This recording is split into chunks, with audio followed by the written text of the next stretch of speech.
let me know. Okay. Welcome to today's video conference, the 21st in the weekly briefings we launched March 27th to track the COVID-19 pandemic and its impact on ethnic communities. I'm Sandy Close, Director of Ethnic Media Services. Today we are focusing on hunger and the pandemic, the dramatic increase in the number of households in the United States that don't have enough food to feed their families. We are honored to have speakers from the two leading national agencies addressing food insecurity, Amy L. McReynolds with Feeding America and Reverend David Beckmann with Bread for the World, as well as Jovanna Lopez, co-founder of a food distribution center in San Antonio called People's Nite Market. On behalf of EMS, I want to extend our thanks to Blue Shield of California Foundation and California Healthcare Foundation for their early support of this initiative, and especially to our speakers and reporters joining today's call. Also thanks to our veteran reporters Pilar Marrero and Sunita Sarabji, who coordinate our weekly Zoom briefings. This is the second week we are offering a Spanish language interpreter, Oscar Arteta, a Chinese language interpreter, Kenneth Fong, and a Korean interpreter, Jackie No, to provide simultaneous interpreting in Spanish, Mandarin, and Korean. We ask everyone on today's conference who speaks to speak slowly and clearly. This will make a huge difference to our interpreters. Jessica Martin will provide instructions on entering questions for our speakers or accessing the interpreter lines. And Pilar, we just had a question sent in from the Moroccan newspaper, which I forwarded to you. We will reserve a few minutes after each speaker completes their presentation for your questions. If there is time at the end of the call, we will take additional questions, and we will send questions that haven't been answered on the chat box to our Equity and Programs Officer for the organization Feeding America. Amy, we are honored to have you with us. Thank you so much, and please go ahead. Thank you so much. Good day, everyone. It truly is an honor to be here with you all, and very pleased to be able to talk about this issue of hunger and food insecurity in the U.S. Before I talk a little bit about what we're seeing as part of the Feeding America network, just to give you a bit of who we are, the mission of Feeding America is to feed America's hungry through a nationwide network of 200 member food banks in collaboration with our national office and over 60,000 soup kitchens, food pantries, agencies that work at the local level to actually provide and distribute food and connect people to resources and services as we engage our country in the fight to end hunger. The pandemic has presented a perfect storm of increased demand, declines in donations of food, and disruptions to the charitable food system's operating model. Since the middle of March, we have seen a sustained level of increased demand at food banks around the country. Despite these challenges, the network remains strong and resilient, and the network is working with partners to both innovate and meet the challenges of this perfect storm every day. You may ask yourself why we have hunger. We live in the wealthiest country on earth, and yet individuals and families don't have access to the food that they need. As the cost of living continues to increase, people are falling further behind because their incomes cover fewer of their basic needs: housing, healthcare expenses, transportation, and food. It has become harder for families struggling to make ends meet in this country. And there are a variety of different barriers that create that.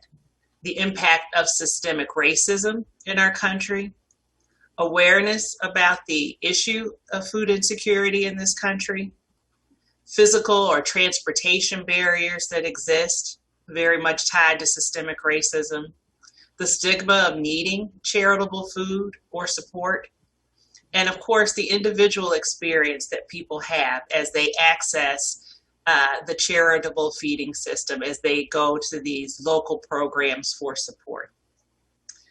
Feeding America is now serving more people than ever before because of COVID.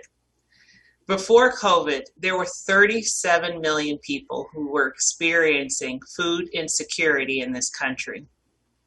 Our estimates and modeling show that we think that number may go up to 54 million people during the next 6 months of the pandemic. And that includes almost 18 million children. Unemployment is at 11%. And we know that many households are unable to cover a $400 emergency expense. And because food costs often are flexible, food is often the very first thing that's sacrificed when a household's resources are strained.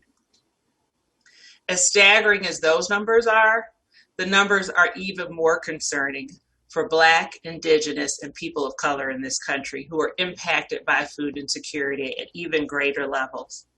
Food insecurity rates are 2 to 2.5 times that of their white counterparts or white households. To understand why households of color are more vulnerable to hunger and poverty, you have to look at the broader set of inequities that exist in every area of life here in the US. Education, work, people make lower wages, the rates of employment are higher, retirement savings are limited, and of course there is a racial and gender pay gap that exists. There is food insecurity is actually a term that is defined by the USDA. So it's ensuring that do people have enough food and nutrition accessed in order to have a life where they are thriving, where they and their families are thriving, where they can be active and healthy. And so it sounds very clinical. And so you will often hear people interchangeably use the terms food insecurity and hunger. You will see that on our website. We talk about that as well. Hunger is a word that people can tend to understand. Food insecurity is also about, it may not be persistent for everyone all year long. It may be a state that people experience for any variety of reasons. If they are working seasonal jobs or if they lose their job. So that is why we use the term food insecurity when we are often also talking about hunger in this country. Thank you so much. Yes, thank you. Thank you. We have another question. Henrietta Burris. Yes, thanks so much. You just now mentioned the importance of voting. So I'm wondering, are there materials at the voting bank or any other type of encouragements that might be given to people to vote as they get food at the food banks? Yes, Henrietta, thank you for asking that question. Yes, many of our food banks are engaged in helping to get people registered to vote. There are a variety of organizations around the country that are also doing that.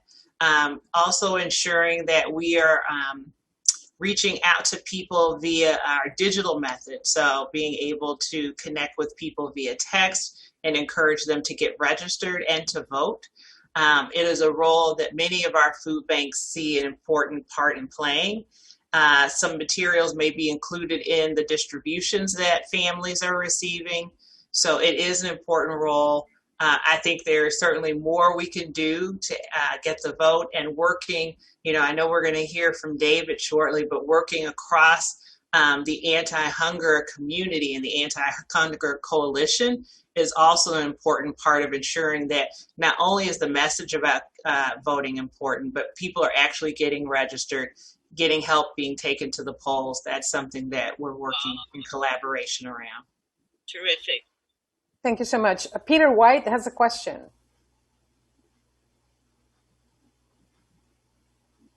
Peter? I think I just unmuted myself. There you go. I've just my question is: will federal support the kinds of things you were mentioning, SNAP and benefits, and anything in the CARES Act? And do you think it will increase before the election? In the HEROES Act, will there be any aid for the people who are hungry and food insecure? I certainly hope so, Peter. I don't know, but I certainly hope so. Families, especially as they have lost the recent unemployment insurance benefit that expired at the end of July, as families are have children who are going back to school in any variety of different ways, whether it be virtual or maybe in person or some combination of that, seeing the importance and the impact that federal nutrition programs have on families and individuals is key. It's also an important impact on our economy because spending that occurs through SNAP creates economic benefit for the full economy, not just for the families who are the recipients. Frank Blanquette has a question. Hi, Amy.